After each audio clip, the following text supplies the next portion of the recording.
नमस्कार दोस्तों, स्वागत है आपका हमारे YouTube channel target study hub पर। दोस्तों, उत्तर प्रदेश दरोगा की जो भर्ती है वो कब होगी? उत्तर प्रदेश दरोगा की भर्ती जो है उसमें कौन सी परीक्षा एजेंसी आपकी परीक्षा कराएगी? उत्तर प्रदेश दरोगा का जो भर्ती है वो पेपर का लेवल कैसा होगा? क्या जो री एग्ज़ाम हुआ था उसके जैसा होगा या उसके पहले जो वही कंपनी एग्ज़ाम कराई थी और पेपर कैंसिल हो गया था उसके लेवल जैसा होगा? और परीक्षा आपकी कब तक संपन्न हो जाएगी, इसके विषय में चर्चा करेंगे। और ओवर एज अभ्यर्थियों के लिए कल हमने एक वीडियो बनाया था, उसमें जो है कुछ लोगों ने ज़रूरी बातें पूछी थी, उसके लिए 2 मिनट में हम जो है उसको भी समझा देंगे कि क्या जो है बातें हैं। ठीक है, अगर कोई भी व्यक्ति नया है तो आप चैनल को सब्सक्राइब कर लीजिए, दोस्तों में शेयर करना बिल्कुल भी मत भूलिए, सब्सक्राइब करना और साथ के साथ दाहिनी तरफ लगे हुए बेल बटन को ज़रूर ऑन कर लेना। दोस्तों, यूपीएसआई की जो परीक्षा है वो कब होगी? यूपीएसआई की जो परीक्षा है वो कब होगी, ये सबसे बड़ा यक्ष प्रश्न है। पेपर में इश्तहार आते हैं, पेपर में बयान आते हैं, भर्ती बोर्ड डीजी का जो है प्रेस वार्ता होता है, उसमें जो है वो कहते हैं कि हम एक बार कहते हैं कि हम अक्टूबर में जो है परीक्षा करा लेंगे, उसके बाद जो है उसके पहले अगर आप जाएंगे तो वो जो है अगस्त में ही परीक्षा संपन्न करा रहे थे। उसके पहले अगर आप जाते तो भर्ती पूरी होकर के लोग जो है अभी ट्रेनिंग करके चौकी में या फिर जो है थानों में जा कर के जो है किसी न किसी जो है सीनियर दरोगाओं या फिर जो है अब ट्रेनिंग ले रहे होते, जो है जो 6 महीने का होता है। तो ये सारी चीज़ें हैं, कौन क्या कहता है क्या नहीं कहता है इससे नहीं मतलब है, मतलब ये है कि किस तरीके से ग्राउंड रियलिटी क्या है।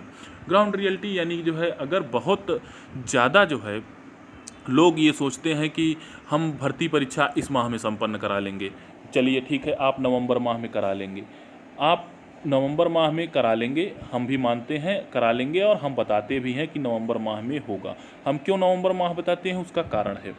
आप लोग नवंबर माह ही माने, उसका भी एक कारण ये है कि अगर आप जो है यही सोचते रहेंगे कि परीक्षा अब होगी तब होगी कब होगी, इससे जो है आपके मन में जो संशय आएगा उससे आपके विचार में, आपके जो है तैयारी में काफ़ी जो है ढिलाई आ जाएगी। इसलिए आप यही मान के चलिए कि नवंबर में आपकी परीक्षा होगी, उस जो है प्रेस रिलीज के माध्यम से जो बातें बताई गई हैं। लेकिन आपको और भी समय मिल सकता है, इसलिए आप जो चीज़ें जो है आपकी छूट गई हो आप उसको भी जो है दोहराते फिरें और थोड़ा सा जो है दोहराने के साथ साथ में आप थारो स्टडी करें, जिससे कि किसी भी प्रकार की कोई जो है चूक ना रह जाए।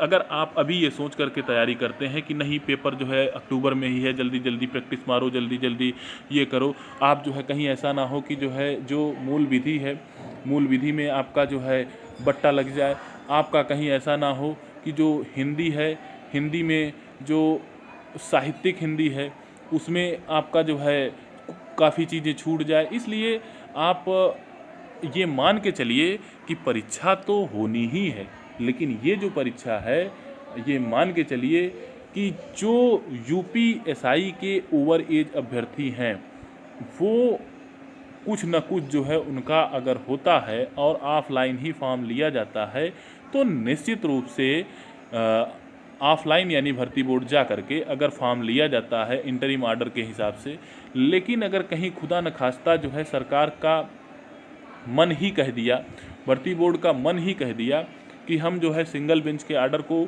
मानेंगे और डबल बेंच में चैलेंज नहीं करेंगे, तो जो है वो क्या करेंगे कि जो है उसमें भी एक पेंच फंसता है कि आर्डर जनरल ही हो सकता है, नहीं तो फिर से जो है फंसेगा जब आर्डर जनरल नहीं होगा। तो जब आर्डर जनरल के लिए जो है सबके लिए अगर मौका देते हैं तो हो सकता है जिसकी कि मान के चलिए 50% चांस है कि भर्ती बोर्ड का वेबसाइट फिर से खुले फॉर्म भरने के लिए, और वेबसाइट फिर से खुले फॉर्म भरने के लिए तो आप बता दीजिए कि कहाँ समय है इस वर्ष पेपर होने का। लेकिन इस वर्ष नहीं होगा तो आप ये जान लीजिए कि ये सरकार बहुत ही क्या कहा जाए, बहुत ही तेज़ है नौकरी देने में, फिर कब होगी वो आप ही जानिएगा। तो ये सारी चीज़ें हैं और इन सारे मुद्दों को लेकर के, लेकिन अगर सरकार जो है ओवर एज अभ्यर्थियों की कुछ भी नहीं सुनती है तो ये मान के चलिए कि आपकी परीक्षा नवंबर में मिड नवंबर से स्टार्ट हो जाएगी।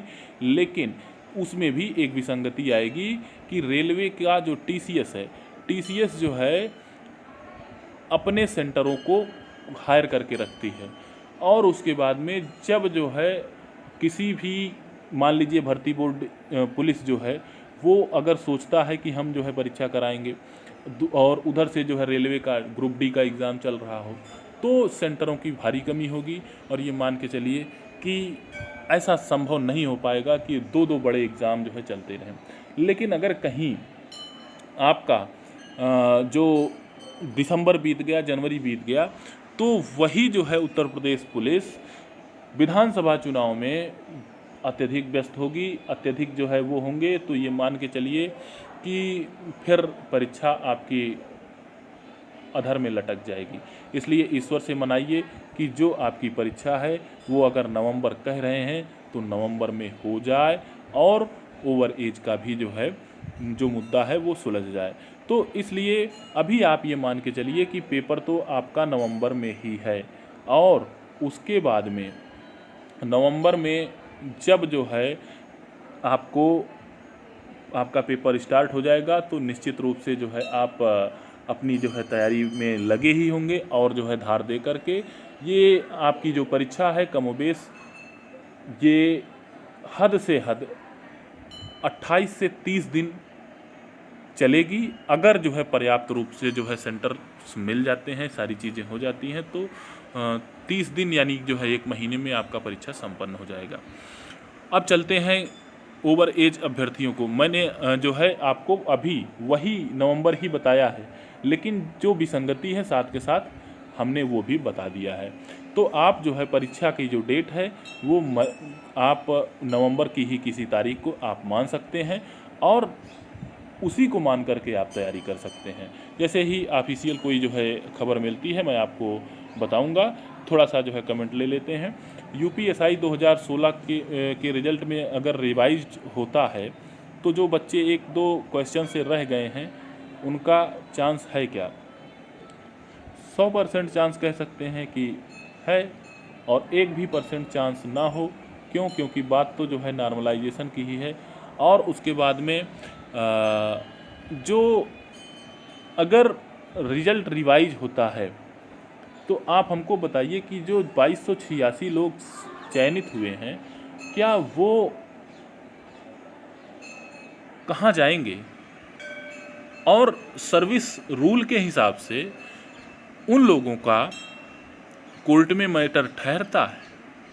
तो इसलिए मेरे ख्याल से इसमें जो है ये आशा लगाना कि रिजल्ट रिवाइज होगा मुझे नहीं लगता है, लेकिन हो जाए रिवाइज ऐसा मैं भी चाहता हूँ कि हो जाए। और जो भी स्टूडेंट्स हैं जो तैयारी किए हैं 1-2 नंबर से 4 नंबर से रह गए हों, अगर सही तरीके से रिजल्ट बनता तो निश्चित रूप से जो है बहुत लोगों को अवसर मिलता। इंटरिम आर्डर से याचियों का फॉर्म भरवा ले, otherwise stay is the last option. यही बात 30 को उठानी पड़ेगी कोर्ट में तभी कुछ होगा। मैं आपको बता दूं कि कोई भी एडवोकेट स्टे पर कभी बात ही नहीं करना चाहता है। अगर जो है स्टे की बात आए तो सब जो है लोग, जो भी आप जैसे लोग हो, सब के सब जो है यूनाइट रहिए और जो भी कोर्ट का कंट्रीब्यूशन हो वो अपने लीडर के माध्यम से, कोई भी लीडर हो सकते हैं, आप उनसे बातचीत करके करेंगे तो कोर्ट में सब कुछ संभव है। और स्टे पर बात करना या फिर किसी भी चीज़ में, चलिए आगे चलते हैं। बहुत अच्छी जानकारी रहमान मिर्ज़ा जी, बहुत ही जो है आपको धन्यवाद। Nitish Modi love you sir, आपको भी love you and thank you sir. आपको नहीं लगता कि कोर्ट और सरकार सेम फैमिली से हैं, बस कास्ट अलग है? भाई लगता तो है, लेकिन जो है बात यही है कि अगर हम किसी को अपना नहीं मानेंगे तो बस वही राजनीतिक जो है पार्टियों की तरह हो जाएंगे अब राजनीतिक पार्टियां देखिए कितनी बुद्धिमान होती हैं, जीतें या हारें, अगर उन्हें पता है, भले ही पता है कि आपने उनको जो है समर्थन नहीं किया है, लेकिन वो रैली में क्या कहेंगे, कहेंगे अरे बाप रे बाप, दो जिस्म एक जान, हम कैसे ऐसे मान लें कि हमको नितिन पाल जी ने समर्थन नहीं किया था। बताइए, हम ऐसे मान ही नहीं सकते हैं। कोई भी दुनिया में धोखा दे सकता है, लेकिन हमको नितिन पाल जी धोखा नहीं दे सकते हैं। तो ये है, अगर आप आस्था और विश्वास नहीं रखते हैं तो आप जाएंगे कहाँ। कोर्ट पर आप विश्वास रखिए और सरकार से भी आप विश्वास रखिए, निश्चित है कि कुछ न कुछ जो है मिलेगा। सर, इंटरिम फार्म कैसे भरा जाएगा? इंटरिम फार्म जैसे भरा गया लोगों का भर्ती बोर्ड के माध्यम से जो है ऑफलाइन जो भराया जाता है, ऑफलाइन क्या, वहीं जो है ऑफलाइन प्रोसेस के तरीके से ऑनलाइन ही भरा जाता है। तो यही जो है प्रोसेस होगा, इसके लिए पोर्टल नहीं खुलेंगे। चलिए आगे चलते हैं। यूपीएससी 2016 के बारे में कुछ बताएं सर। कुछ क्वेश्चन से रह गए बच्चों का चांस है क्या? जी, यही सबको लग रहा है कि कुछ क्वेश्चन से रह गए लोगों का जो है चांस बन सकता है, लेकिन जब रिजल्ट रिवाइज हो तो, और रिजल्ट रिवाइज हुआ तो निश्चित है कि बनेगा। और गुड इवनिंग सर जी, गुड इवनिंग, ठीक है, धन्यवाद आपको। जागेगा तो भर्ती नहीं, जाएगा तो भर्ती नहीं हो पाएगी, उन्हें उनके अपने अधिकार और हमारे अपने अधिकार हैं। बिल्कुल सही बात है, बिल्कुल सही बात है। भर्ती बोर्ड जो है जाएगा, लेकिन जो है वो भर्ती अगर शासन की मंशा होगी कि हमें करानी ही है, तो अंदर जो है ये कह लीजिए कि वो एक तरफ परीक्षा स्टार्ट करा देंगे, दूसरी तरफ जो है आर्डर अगर रिजर्व हो जाता है तो वो रिजर्व के जो छूट है, जिस दिन जो है अंतिम दिन जब वो आएगा, आपका जो है डिसीजन अपलोड होगा, उसी दिन वो डबल बेंच चले जाएंगे। और आपके लिए एक बात लिख देंगे कि हम जो है इनको अगली भर्ती में समायोजित कर लेंगे, जो 2018 की सिपाही भर्ती में सुप्रीम कोर्ट में इन्होंने किया था। और आपको पता ही है कि दरोगा की भर्ती कितनी आती है, जो आपको समायोजित कर लेंगे। तो नादान परिंदा, बिल्कुल सटीक जानकारी आपने दिया है सर। भर्ती बोर्ड 2015-16 वालों की स्ट्रेटजी अपना रहा है, बिल्कुल सही बात है। तो क्या करें सर, बताओ। जज को भी इतना पता होना चाहिए कि लड़के पेपर के लिए ही लड़ रहे हैं। जी भैया, सब पता होता है, लेकिन अब अगर यही होता तो अभी तक डिसीजन आ गया होता। वो तो उनको यही कहना चाहिए था कि भाई, जब आपके यहाँ समस्या है और आप हर वर्ष भर्ती नहीं लेके आ पाते हो, तो आपको जो है एक काम करना चाहिए कि उम्र सीमा बढ़ा दो। और इस भर्ती में तो आपने फिजिकल परीक्षा रखा है, फिजिकल परीक्षा तो आप कराते ही हो, तो फिजिकल परीक्षा में तो वही जाएगा ना जो है फिजिकल से मजबूत होगा। तो लेकिन ये बात इनको समझ में नहीं आती है। तो क्या करें सर, आप ही बता दें। सारी बातें जो है बता दिया, और उसके बाद आप पूछते हो कि तो क्या करें, आप ही बता दीजिए। बता तो दिया मित्र, क्या किया जाए। चलिए, जैसा भी होगा आप कमेंट बॉक्स में लिखिएगा। और आपकी परीक्षा नवंबर माह में ही है, ये आप मान के चलिए, लेकिन विसंगतियां आपके साथ साथ चल रही हैं, इसलिए जो संदिग्ध वाली बातें हैं वो की गई। बहुत बहुत धन्यवाद आपको।